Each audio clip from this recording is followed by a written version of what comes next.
वैज्ञानिक उपदेष्टा मंडली बैठक में खाद्य प्रक्रियाकरण उपरे गुरुत्वारोप।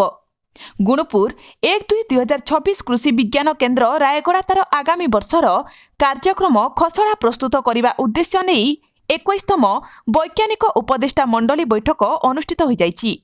ओयूएटीर संप्रसारण निर्देशालयर अध्यक्ष प्रोफेसर प्रसन्नजीत मिश्र एही बैठक में अध्यक्षता करी रायगड़ा रे उत्पादन हेउथबा काजू, पणस, तेंतुली, अँला इत्यादिर प्रक्रियाकरण और मूल्ययुक्त खाद्य प्रस्तुति उपरे गुरुत्वारोप करथिले।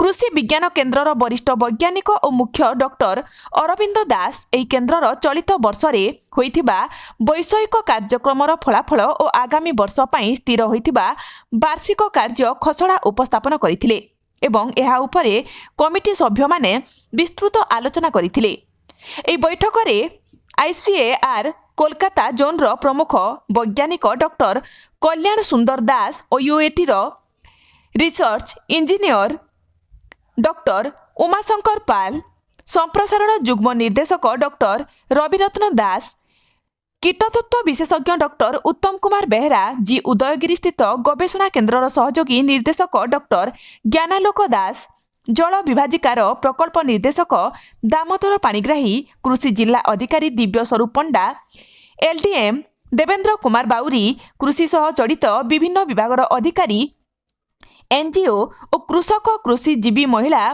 प्रभृति उपदेष्टा मंडलीर सभ्य भावे जोगदे जिला पाई आवश्यक ज्ञान कौशल विकसित करने पाई परामर्श देथिले।